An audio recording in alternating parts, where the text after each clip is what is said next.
بها يحصل الآمال. كرر أيها الإنسان لا إله إلا الله. تكرارها ما أحلى ما أبهاه أعلى. تدني العبد من مولى. لا إله إلا الله محمد رسول الله.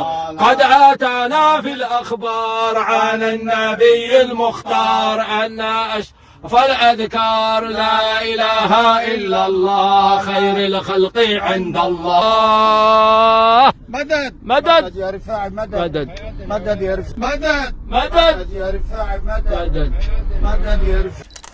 يا هؤلاء دعاء الأموات دعاء غير الله جل وعلا شرك وجرم عظيم. يا هؤلاء ما الفائدة من تردادكم لا إله إلا الله ثم أنتم بعد ثواني تنقضونها وتدعون غيره سبحانه وتعالى؟ يا هذا تتضرع وتمرغ كفيك بين يدي صنمك ثم تزعم أنك وحدت الله. والله لو بقيتم تصيحون بهذه الكلمة الطيبة حتى تبح منكم الأصوات ثم أنتم هكذا تنقضونها وتعرضون عن معناها والعمل بمقتضاها فلن ينفعكم هذا الترديد عند الله شيئا. لا إله إلا الله ليست كلمة وحروف تقال هكذا كالكلام الأعجمي. هذه كلمة لها معنى وتصديقها والشهادة بها يقتضي عملا وسلوكا. لا تصح هذه الكلمة إلا بهذا.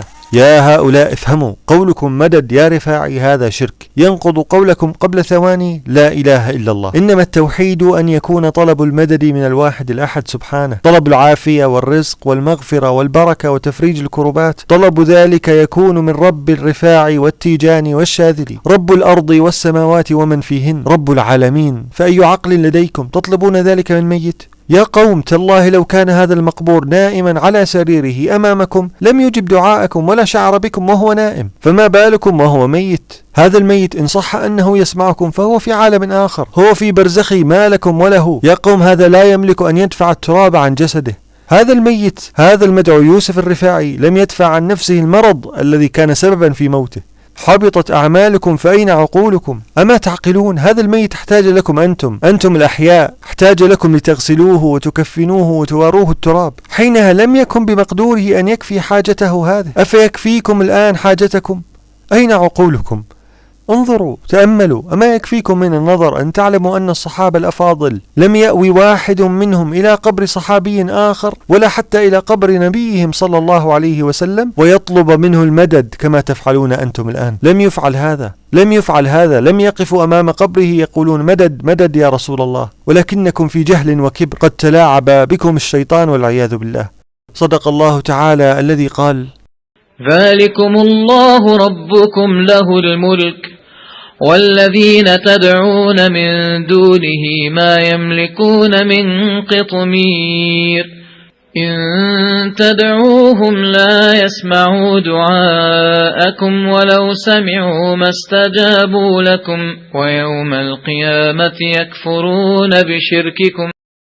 ثم يا أخوة انتبهوا لأمر، هذه القبور مع الاكتفاء بتسنيمها دون البناء عليها وحصل ما ترى. فما بال بعض المغفلين إلى الآن من المنتسبين للإسلام والعلم الشرعي لا يرون بأسا بالبناء على القبور والدلالة عليها وتزويقها وتعطيرها؟ كيف يقال أن هذا ليس بفتنة للناس؟ كيف لا يقال ويقرر أن هذه من وسائل الشرك؟ سبحان الله سبحان الله. لن أطيل أكثر من ذلك، ولكنها زفرات ما أطقت هذا المنظر وما أطقت هذا المشهد، ولا حول ولا قوة إلا بالله.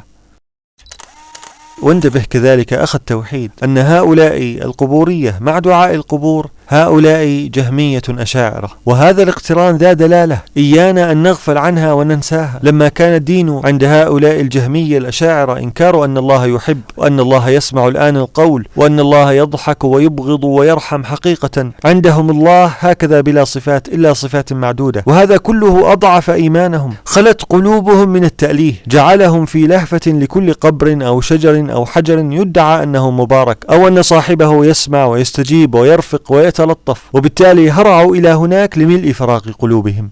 فانتبه لهذا الملحظ، انتبه لهذا الاقتران أخ التوحيد، وإلا كيف يفسر هذا الهذيان عند من يؤمن حقا أن ربه أرحم به من أي مخلوق آخر؟ كيف تبرر هذه الوسائط؟ ولكنها بدعة التجهم وإنكار الصفات، وما أدراك ما هذه البدعة. ولذلك التهاون مع هؤلاء وتصوير الخلاف مع الجهمية الأشاعرة أنه خلاف اجتهادات وأن اللغة تسع قولهم وتسع قولنا، هذا تالله جريمة. هذا التهاون الذي يحدث الآن جريمة. كلها مذاهب تخدش التوحيد، ولا يكمل توحيد العبد إلا بالبراء منها وتصفية القلب من هذا العبث وتجريده لله جل وعلا ذا الجلال والجمال سبحانه وتعالى.